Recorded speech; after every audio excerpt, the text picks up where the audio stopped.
চারিজন চারি রত্ন পারে না চিনিতে, কিন্তু চারিজন পারে বিধান বিধানাই তাতে। যুবক যুবতীগণ চিনে না যৌবন, বৃদ্ধ বৃদ্ধা চিনিয়াছে যৌবন কি ধন রে, যৌবন কি ধন।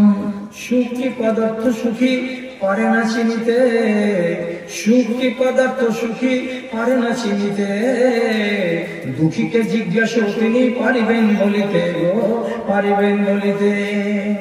আরামে যে থাকে সেও চিনে না আরাম, অবশ্য চিনে সে রুগী কি রত্ন আরাম, অবশ্য চিনে সে রুগী কি রত্ন আরাম। রাসূলুল্লাহ নির্দেশের প্রতি যদি একটু সুবিচার করি তাহলে এটাই সুযোগ।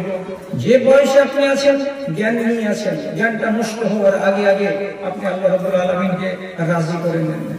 কিছু ভুলভাল হচ্ছে, যদি ভুলভাল হয়ে থাকে তাহলে প্রথম কথা বলছি, আপনাকে আল্লাহ তাআলা মানুষ করে পাঠিয়েছেন, ফেরেশতা করে পাঠাননি।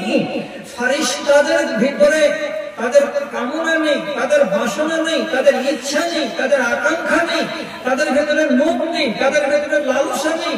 তার জন্য তারা জীবনে কোনোদিন পাপ করে না, অন্যায় করে না, অবিচারে পা দেয় না। কিন্তু আমাদের রব্বুল আলামিন সব দিয়েছেন, কামনাও দিয়েছেন, বাসনাও দিয়েছেন, লোভ দিয়েছেন, মোহ দিয়েছেন, সব কিছু দিয়েছেন। দেওয়ার পরে রব্বুল আলামিন আমাকে বলছেন তোমাকে সুন্দর একটা জ্ঞান দিয়েছি এবং তোমাকে বলে দিয়েছি ওয়াহাদাইনাহুন নাজদাইন। এই যে দুইটা রাস্তা তোমার সামনে থাকলো, একটা রাস্তার পথিক যদি হও তো সবুজ ঘরে যাবে, আর এই রাস্তাটার পথিক যদি হও তাহলে লাল ঘরে বনে যাবে। রাস্তাটা তোমাকে বুঝিয়ে দেওয়া হয়েছে কোনটা লাল ঘরের রাস্তা আর কোনটা সবুজ ঘরের রাস্তা। ওলামায়ে দ্বীন বছরে 52টি জুমার খুতবা আপনাকে শুনিয়েছি। 52টা জুমার খুতবাই যেগুলো নিষেধ, নিষেধকে যদি আমি মেনে চলি যে না আমি হাত দেব না, পা দেব না, তাহলে আমাকে ওই রাস্তাটা লাল ঘরের দিকে নিয়ে যাবে না, সবুজ ঘরের দিকে নিয়ে যাবে। আল্লাহ রাব্বুল আলামিনের একগুলো বিধান হলো আদেশমূলক বিধান। আমি আদেশগুলোকে যদি মেনে চলি তাহলে আমাকে ওই রাস্তা লাল ঘরের দিকে নিয়ে যাবে না, আমাকে সবুজ ঘরের দিকে নিয়ে যাবে। এই জ্ঞান আপনাকে দেওয়া হয়েছে। কে দিয়েছে? ওলামায়ে দ্বীন দিয়েছেন। তারপরে আল্লাহ রাব্বুল আলামিন পরিষ্কার করে বলছেন আলাম নাজআল লাহু আইনাইন ওয়া লিসানান ওয়া শাফাতাইন ওয়া হাদাইনাহুন নাজদাইন। তোমাকে দুটো চোখ দিনি, হ্যাঁ দিয়েছেন। কি বলতে চাইছেন আল্লাহ দুটো চোখ দিয়ে?